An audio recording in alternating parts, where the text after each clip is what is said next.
کیا تم نے ان لوگوں کو نہیں دیکھا جو دعویٰ تو یہ کرتے ہیں کہ جو کتاب تم پر نازل ہوئی اور جو کتابیں تم سے پہلے نازل ہوئیں ان سب پر ایمان رکھتے ہیں، اور چاہتے یہ ہیں کہ اپنا مقدمہ اللہ کے باغی کے پاس لے جا کر فیصل کرائیں، حالانکہ ان کو حکم دیا گیا تھا کہ اس کو نہ مانیں، اور شیطان تو یہ چاہتا ہے کہ ان کو بہکا کر رستے سے دور ڈال دے۔ اور جب ان سے کہا جاتا ہے کہ جو حکم اللہ نے نازل فرمایا اس کی طرف رجوع کرو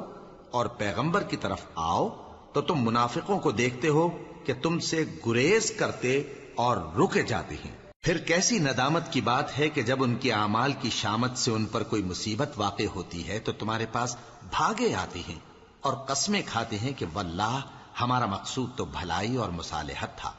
ان لوگوں کے دلوں میں جو جو کچھ ہے اللہ اس کو خوب جانتا ہے۔ تم ان کی باتوں کا کچھ خیال نہ کرو اور انہیں نصیحت کرو اور ان سے ایسی باتیں کہو جو ان کے دلوں میں اثر کر جائیں۔ اور ہم نے جو پیغمبر بھی بھیجا ہے تو اسی لیے بھیجا ہے کہ اللہ کے فرمان کے مطابق اس کا حکم مانا جائے۔ اور یہ لوگ جب اپنے حق میں ظلم کر بیٹھے تھے، اگر تمہارے پاس آتے اور اللہ سے بخشش مانگتے اور پیغمبر بھی ان کے لیے بخشش طلب کرتے تو اللہ کو معاف کرنے والا بڑا مہربان پاتے۔ بس تمہارے پروردگار کی قسم، یہ لوگ جب تک اپنے تنازعات میں تمہیں منصف نہ بنائیں اور جو فیصلہ تم کر دو اس سے اپنے دل میں تنگ بھی نہ ہوں بلکہ اس کو خوشی سے مان لیں، تب تک مومن نہیں ہوں گے۔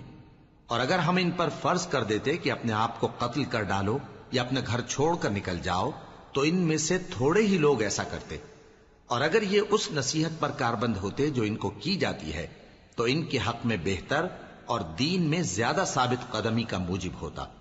اور اس صورت میں ہم ان کو اپنے ہاتھ سے اجر عظیم بھی عطا فرماتے اور ان کو سیدھا رستہ بھی دکھاتے۔ اور جو لوگ اللہ اور اس کے رسول کی اطاعت کرتے ہیں وہ قیامت کے روز ان لوگوں کے ساتھ ہوں گے جن پر اللہ نے بڑا فضل کیا، یعنی انبیاء اور صدیق اور شہید اور صالحین، اور ان لوگوں کی رفاقت بہت ہی خوب ہے۔ یہ اللہ کا فضل ہے اور اللہ جاننے والا کافی ہے۔ مومنو، جہاد کے لیے ہتھیار لے لیا کرو، پھر یا تو جماعت جماعت ہو کر نکلا کرو یا سب اکٹھے کوچ کیا کرو۔ اور تم میں کوئی ایسا بھی ہے کہ خواہ مخواہ دیر لگاتا ہے اور پیچھے رہ جاتا ہے، پھر اگر تم پر کوئی مصیبت پڑ جائے تو کہتا ہے کہ اللہ نے مجھ پر بڑی مہربانی کی کہ میں ان میں موجود نہ تھا۔